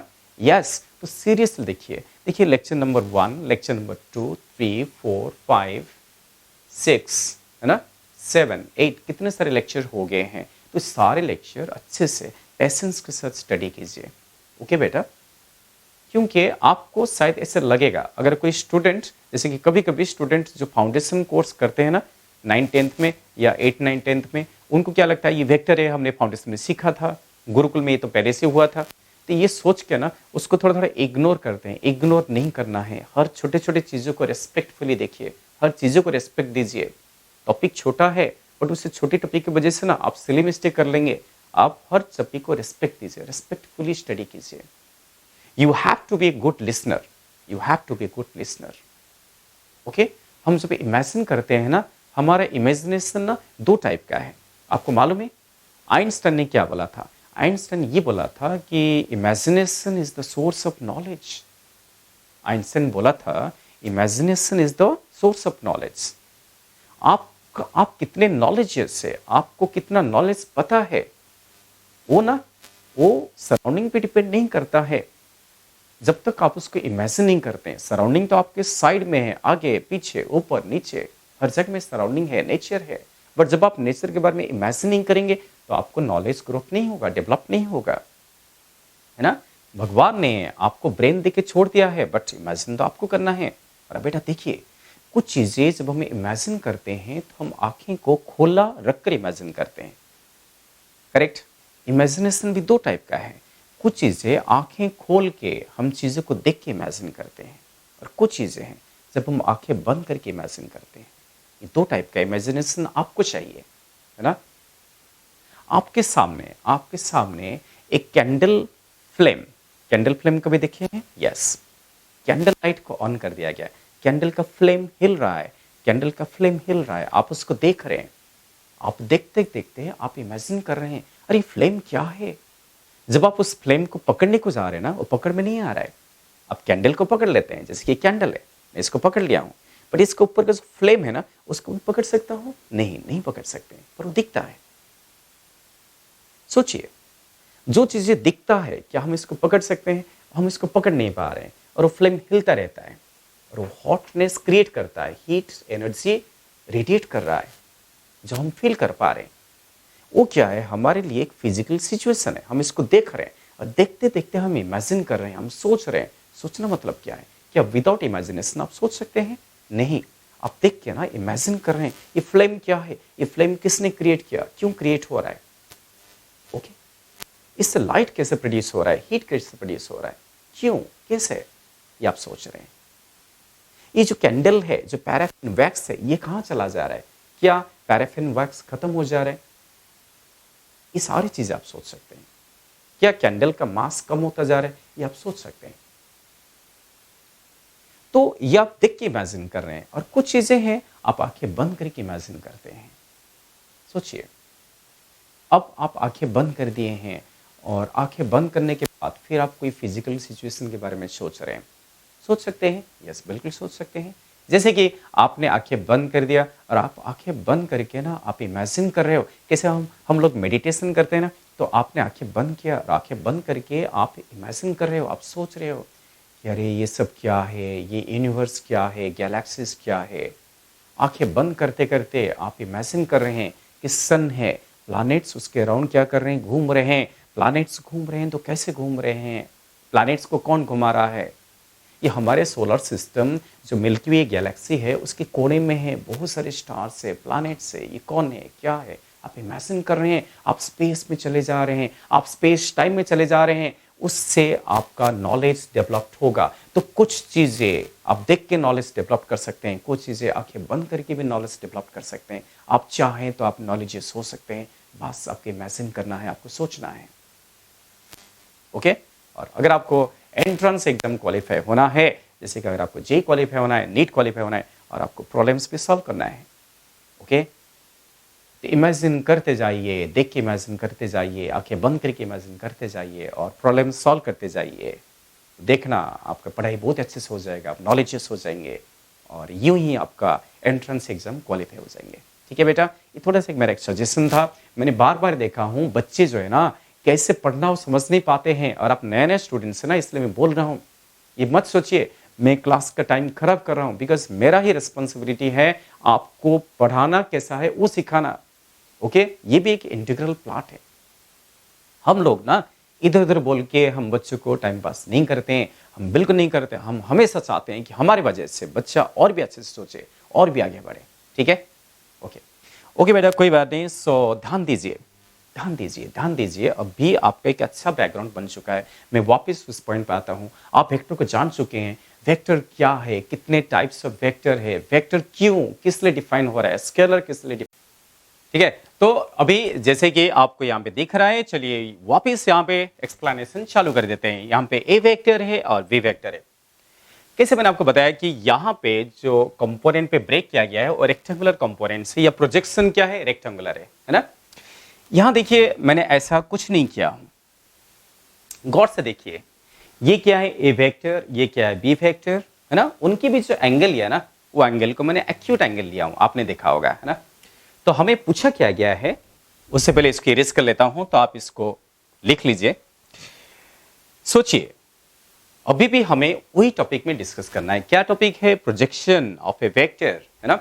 सो प्रोजेक्शन ऑफ ए वेक्टर, सोचिए हमें कौन सा वेक्टर का प्रोजेक्शन चाहिए। यहां पे आपको जो दिया है ना, सपोज आपके इस एग्जांपल में प्रोजेक्शन आपको पूछा गया है, प्रोजेक्शन निकलना है, projection of vector a along क्या, वेक्टर बी। सोचो आप, अरे इससे पहले हमने क्या किया था, उससे पहले भी प्रोजेक्शन निकाला था, बट ए वेक्टर का निकाला था किसके अलोंग, किसके अलोंग, एक्सिस के अलोंग। ए वेक्टर का एक्स एक्सिस के अलोंग, ए वेक्टर का वाई एक्सिस के अलोंग, ये हमने निकाला था। पर अब कुछ हमें डिफरेंट फील हो रहा है ना। यस, अब क्या है, आपको जो सामने लिखा है ना, सामने क्या लिखा है देखिए, प्रोजेक्शन सामने लिखा है, projection of vector A. That means हमें ए वेक्टर का प्रोजेक्शन चाहिए, ए वेक्टर का प्रोजेक्शन चाहिए। बट कोई भी एक्सिस के अलग नहीं चाहिए। ये थोड़ा डिफरेंट आपको। हमें ए वेक्टर का प्रोजेक्शन चाहिए बट किसके अलॉन्ग? बी के अलॉन्ग चाहिए। थोड़ा ध्यान दीजिए बच्चे, आपके लिए न्यू है, अच्छे से ध्यान दीजिए। अभी हमें क्या चाहिए? अब हमें ए वेक्टर का प्रोजेक्शन चाहिए, ए वेक्टर का प्रोजेक्शन चाहिए, कंपोनेंट चाहिए। प्रोजेक्शन का मतलब क्या? कंपोनेंट। प्रोजेक्शन का मतलब क्या? कंपोनेंट। हमें ए वेक्टर का प्रोजेक्शन चाहिए बट किसके अलग? क्या हम यहां पे कुछ एक्सिस के अलग निकालने वाले हैं? नहीं, ये थोड़ा डिफरेंट न्यू है। हम ए वेक्टर का प्रोजेक्शन निकालना चाहते हैं बट बी के अलग। दैट मीन्स एक वेक्टर का प्रोजेक्शन हम दूसरे वेक्टर के अलॉन्ग डिटरमाइन करना चाहते हैं, तो ये तो कुछ अलग है। यस, बिल्कुल अलग है। सोचिए हमें क्या पूछा गया है, वापस देखिए। Projection of A vector along B vector means A का प्रोजेक्शन बी के अलॉन्ग चाहिए, एक्सिस के अलॉन्ग नहीं चाहिए। इनफैक्ट यहां पे आपको कोई एक्सिस दिख नहीं रहा है। दिख रहा है? नहीं, आपको एक्सिस गिवन नहीं है। आप ए का प्रोजेक्शन बी के अलॉन्ग निकालना चाहते हैं, तो बच्चे बताइए, क्या आपके मन में कुछ फीलिंग्स आया, कुछ सोच आया? क्या आपके मन में कुछ सोच डेवलप हुआ? आप कैसे कर पाएंगे? स्टार्ट कैसे करें, शुरुआत कैसे करें? मैंने आपको क्या बोला था? जब भी प्रोजेक्शन निकालते हो तो आपको क्या बोला था, करना क्या है? अब आपने थोड़ी देर पहले आपने क्या देखा था? हमने ए वेक्टर, ये एक्स एक्सिस, तो हमने क्या किया था? हम ए वेक्टर का टिप से परपेंडिकुलर ड्रॉप किया था क्या नहीं? उस मैकेनिज्म को कभी मत भूलो। मैकेनिज्म सेम है, मैकेनिज्म सेम है।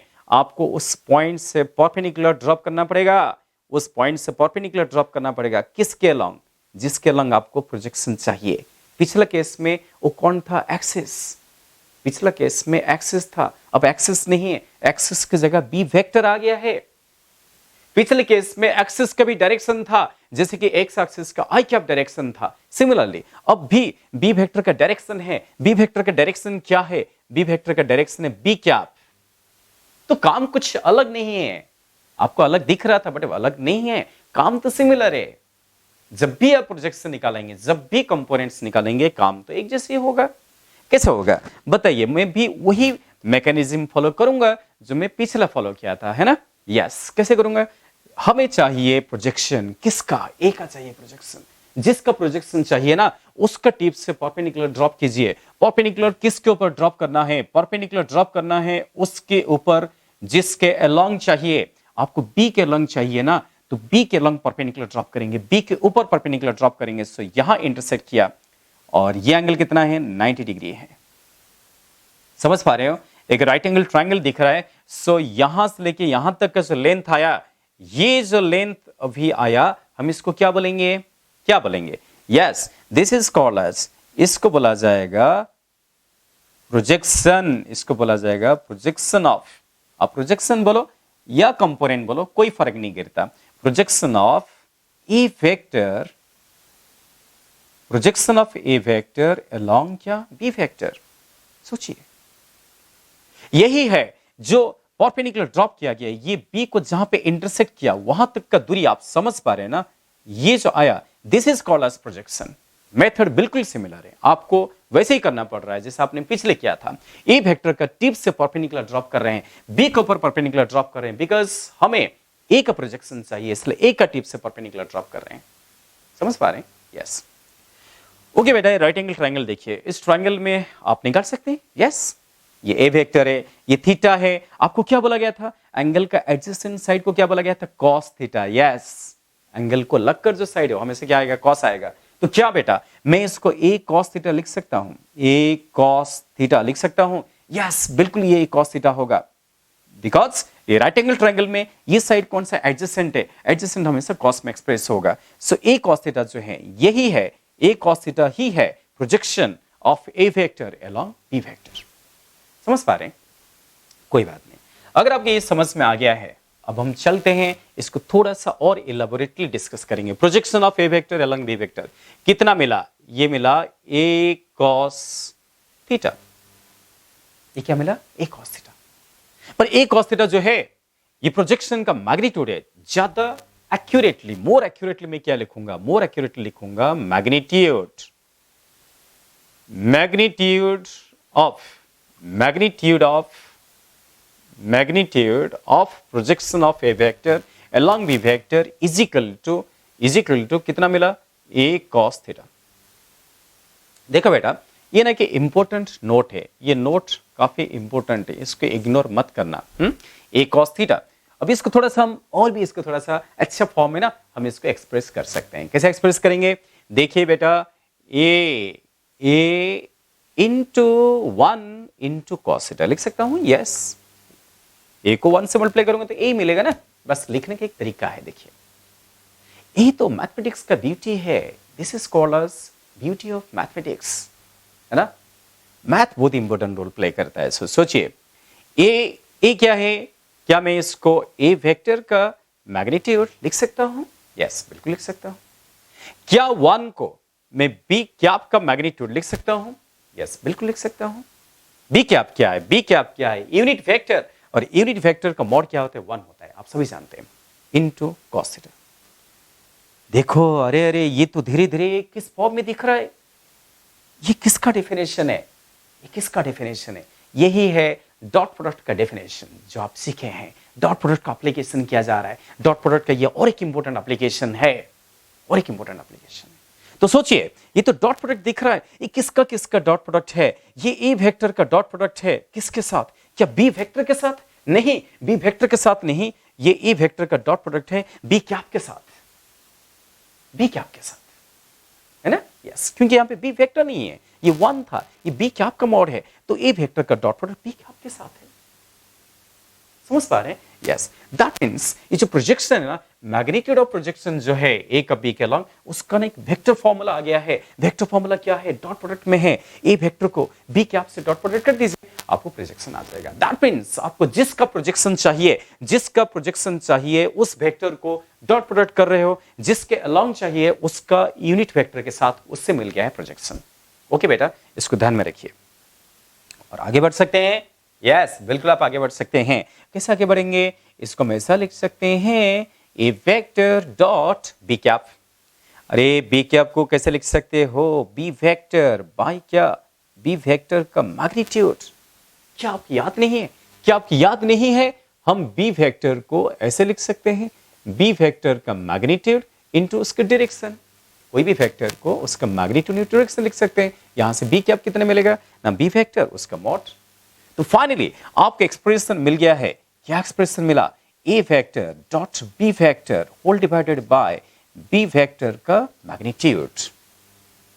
बेटा, इसको अच्छे से नोट डाउन करना, ये आपको बहुत ही इंपॉर्टेंट फॉर्मूला है, ये सब चीजें बहुत ही इंपॉर्टेंट है, आपको काम में आएंगे, है ना। ओरिजिनल एक्सप्रेशन ये है, इसको थोड़ा थोड़ा चेंज करते करते ये मिल गया, इसको चेंज करते करते ये मिल गया।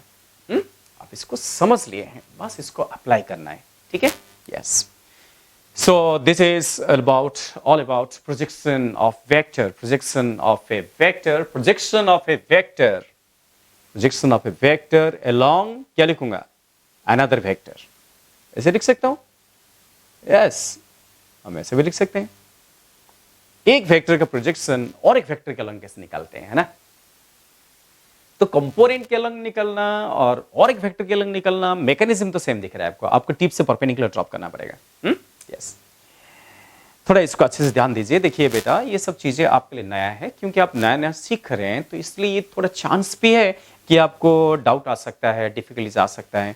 जब आप नया नया चीजें सीख रहे हैं और आपको थोड़ा सा डाउट आया, डिफिकल्टीज आया, तो आप क्या करेंगे, क्या करोगे। अगर आपको डाउट आया है तो डाउट को क्या दबा के बैठोगे, नहीं, आपको पूछना है, आपको डाउट्स को शेयरिंग करना है। शेयरिंग करना मत भूलिए, अपने डाउट्स को शेयरिंग कीजिए, अपने नॉलेज को शेयरिंग कीजिए, उससे आपको फायदा होगा। डाउट आया ना, तब तक उसको आप शेयरिंग कीजिए जब तक आपका डाउट क्लियर नहीं हुआ। किससे शेयरिंग करेंगे, यस, आपके फ्रेंड से। मैं हूँ टीचर हूँ, आपका डाउट इमीडिएटली क्लियर कर दूंगा, इसलिए बस आपको खुला होके, फ्री माइंडेड होके मेरे से इंटरेक्शन करते रहना चाहिए, है ना। तो ऐसे मुझे आप ट्रीट कीजिए, अपने डिफिकल्टीज को अच्छे से दूर करना जरूरी है। तो आपको हेल्पलाइन नंबर दिया गया है ना, उस पर आप फोन कर सकते हैं। कल के फाउंडेशन के एक लड़की है, उसने फ़ोन करके बहुत अच्छे से डाउट क्लियर की, है ना। तो इसलिए आप लोग हिचकिचाना नहीं है, आप फ्री फ़ोन उठाइए और फ़ोन कीजिए हमको। आपको तो नंबर आ रहा है ना, जब मैसेज कर रहे हैं, टेक्स्ट मैसेज कर रहे हैं, आपको लिंक आ रहा है, उस पर नंबर आ रहा है क्या नहीं, यस, एक नंबर आ रहा है। वो नंबर पे आप फ़ोन कर सकते हैं, आप व्हाट्सअप कर सकते हैं, उसको मत भूलिए, ठीक है? आपको डाउट्स आएँगे, फिज़िक्स, केमिस्ट्री, मैथमेटिक्स जो भी लेक्चर्स आ रहे हैं ना, आपको डाउट आएँगे, क्योंकि आप नया-नया लर्निंग कर रहे हैं ना, नया-नया लर्निंग कर रहे हैं ना, इसलिए आपको डाउट्स आएँगे। जैसा फिज़िक्स में वेक्टर चल रहा है, केमिस्ट्री में बेसिक केमिस्ट्री चल रहा है, छोटी-छोटी चीज़ें, बहुत इंपॉर्टेंट आपके लिए। मैथमेटिक्स में बेसिक मैथमेटिक्स चल रहा है ना? तो जब डाउट आएँगे ना, उसको इमीडिएटली क्लियर कीजिए। ओके बेटा? यस। तो आपको अभी जो मालूम पड़ा एक बहुत इंपॉर्टेंट टॉपिक था, उसका नाम क्या है? प्रोजेक्शन। ये आप जान चुके हैं, है ना? अब हम धीरे-धीरे मुझे लग रहा है इस प्रोजेक्शन को लेके हमें एक एग्जांपल लेना चाहिए। एक एग्जांपल लेना चाहिए। मैं चाहता हूँ क्रॉस प्रोडक्ट शुरू कर दूँ, बट थोड़ा-सा हम डिले कर रहे हैं, क्योंकि हमें ना इसको अच्छे से क्लियर करना पड़ेगा ना। क्रॉस प्रोडक्ट पढ़ेंगे, चिंता मत करो। ये वेक्टर का आखिरी टॉपिक है, वो पढ़ोगे, बहुत इंपॉर्टेंट टॉपिक है, बट उससे पहले ये सारे क्लियर होना चाहिए। मैं चाहूँगा कि मोस्ट ऑफ द एप्लीकेशंस आपको बता ही दूँ, ये सारे एप्लीकेशन मेथड्स मालूम पड़ गया ना, उसके बाद सब दिमाग चलाओ, प्रॉब्लम सॉल्व करो, ऐसे करते रहना। चलो बेटा, अगर आपकी समझ में आया है तो मेरा एक क्वेश्चन है जिसको आप करने को तैयार हो जाइए। एक क्वेश्चन को कैसे सॉल्व करेंगे, आप तैयार हो जाइए। क्वेश्चन क्या है? ये क्वेश्चन है कि फाइंड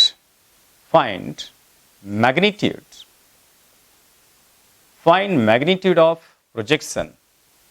वही क्वेश्चन है, find magnitude of projection of A vector. इसका वैल्यू दिया है I cap plus J cap.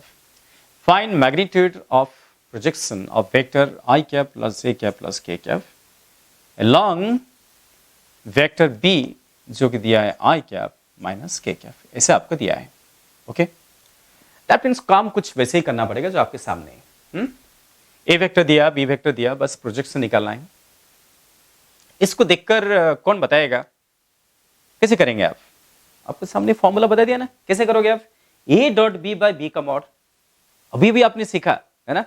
So answer क्या है? इसका आंसर क्या होगा? इसका आंसर है कि प्रोजेक्शन इज इक्वल टू, है ना, प्रोजेक्शन जो है इज इक्वल टू क्या? ए वेक्टर, बिकॉज आपका ए वेक्टर का प्रोजेक्शन बी के लंग चाहिए, तो उन दोनों को डॉट प्रोडक्ट कर दीजिए और जिसका लंग चाहिए उसका मॉड को डिवाइड कर दीजिए, जैसे आपको साफ साफ यहां पे दिख रहा है ना। ए डॉट बी कैसे निकालेंगे? फॉर्मूला तो पता है आपको। चलो, कौन बताएगा कि यहां पे ए एक्स कितना है?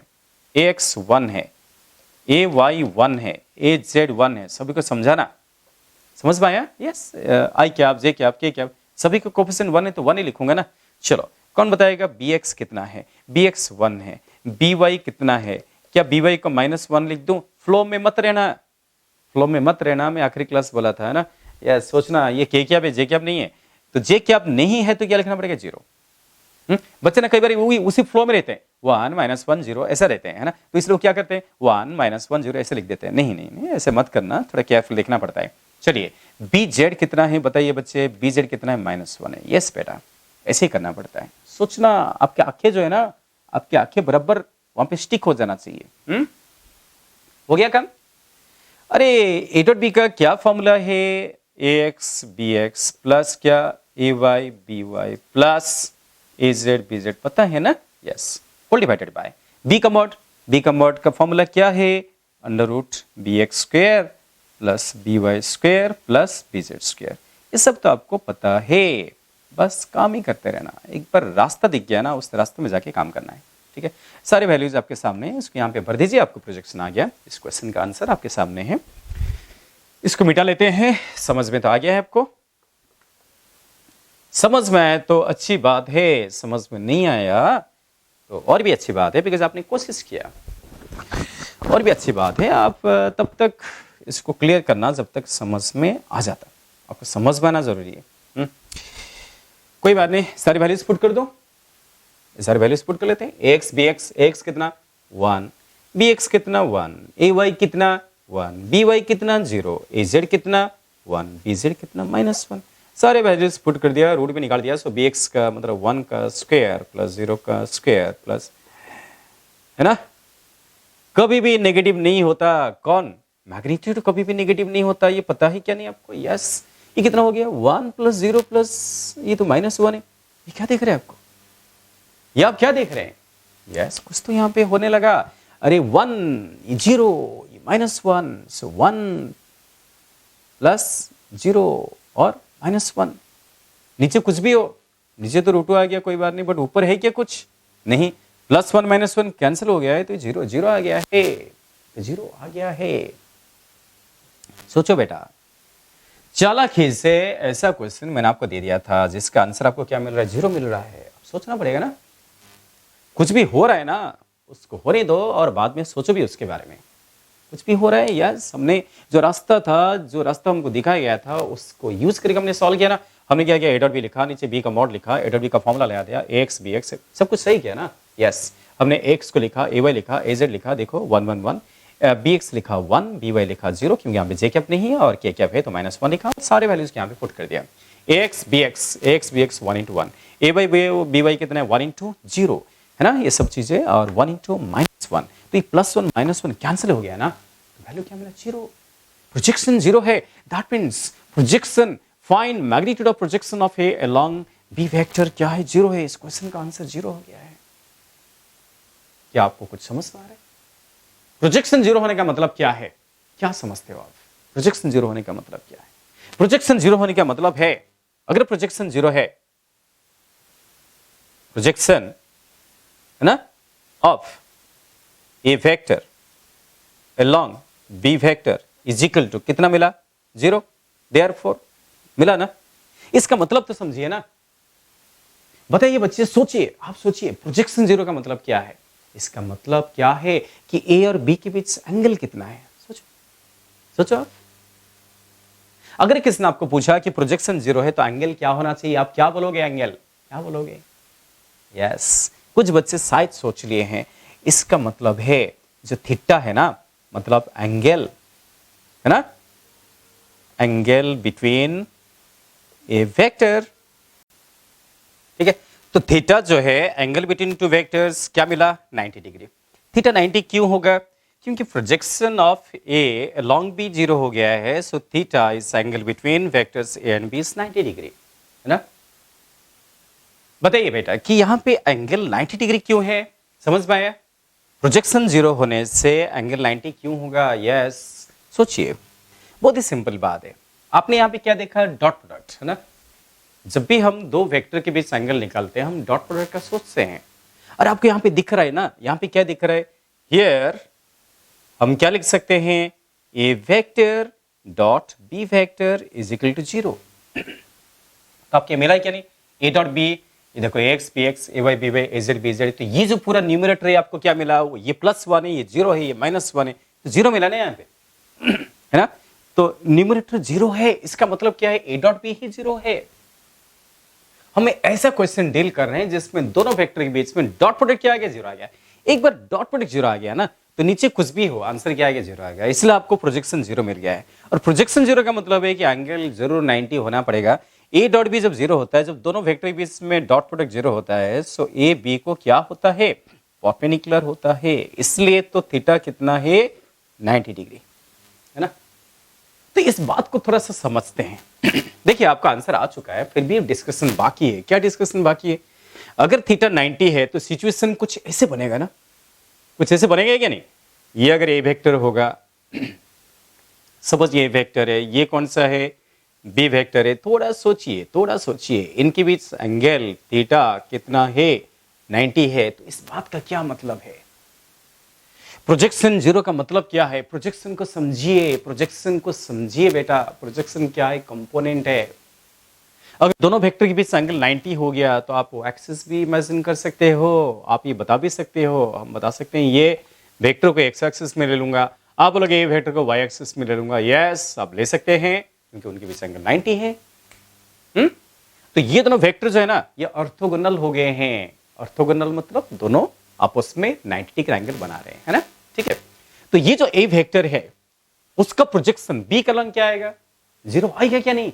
देखो ये अगर एक्स एक्सिस से, ये वाई एक्सिस से, आप ए को ध्यान दीजिए, पूरी तरफ से ए को ध्यान दीजिए, ए कौन सा एक्सिस में, वाई एक्सिस में, है ना। जब ए वेक्टर पूरी तरफ से वाई एक्सिस में, एक वेक्टर पूरी तरफ से वाई एक्सिस में, तो उसके कंपोनेंट एक्स पे क्या होगा, होगा ही नहीं, उसका कंपोनेंट एक्स में होगा ही नहीं, बिकॉज वो पूरी तरफ से खुद को एडजस्ट किया है वाई एक्सिस में। उसका जो इफेक्ट है ना, उसके इफेक्ट पूरी तरफ से वाई में है, तो x में उसका इफेक्ट क्या होगा? x में कोई इफेक्ट नहीं होगा, उसका इफेक्ट क्या होगा? 0 होगा। तो इसलिए ए वेक्टर का जो इफेक्ट है वो एक्स एक्सिस में 0 होगा। इफेक्ट मतलब क्या? कंपोनेंट। इफेक्ट मतलब क्या? इन्फ्लुएंस। तो ए जो है एक्स एक्सिस में कुछ इन्फ्लुएंस क्रिएट नहीं करेगा। ए का कंपोनेंट एक्स में क्या आएगा? 0 आएगा। क्यों? बिकॉज ए पूरी तरफ से वाई एक्सिस में है, तभी तो आपको प्रोजेक्शन क्या मिला? 0 मिला। सो ए का प्रोजेक्शन बी के अलोंग क्या आएगा? 0 आएगा। अच्छा, आप उसका पलट कर भी बोल सकते हैं। क्या बोल सकते हैं? कि बी का प्रोजेक्शन ए के अलोंग भी क्या आएगा? 0 आएगा। यस, बी का प्रोजेक्शन ए के अलोंग क्यों 0 आएगा? बिकॉज बी वेक्टर जो है वो पूरी तरफ से एक्स एक्सिस में है, बी का इफेक्ट पूरी तरफ से एक्स एक्सिस में है, बी का इन्फ्लुएंस पूरी तरफ से एक्स एक्सिस में है। तो बी का इफेक्ट या बी का इन्फ्लुएंस वाई में क्या होगा? यस, 0 होगा। आप समझ पा रहे हैं ना? ए का कंपोनेंट एक्स एक्सिस में 0 होगा और बी का कंपोनेंट वाई एक्सिस में क्या होगा? 0 होगा। इसलिए प्रोजेक्शन हमेशा 0 आएगा। आप किसी का भी प्रोजेक्शन लीजिए, ए का प्रोजेक्शन बी के अलोंग 0 होगा, बी का प्रोजेक्शन ए के अलोंग क्या होगा? 0 होगा, है ना? यस। चलिए, कोई बात नहीं। तो हमने इस क्वेश्चन को अच्छे ढंग से एक्सप्लेन किया, आंसर आ गया, फिर भी हमने कोशिश किया कि इसका मतलब क्या है इसको समझने के लिए मैंने डायग्राम बना के आपको समझाया, है ना? यस।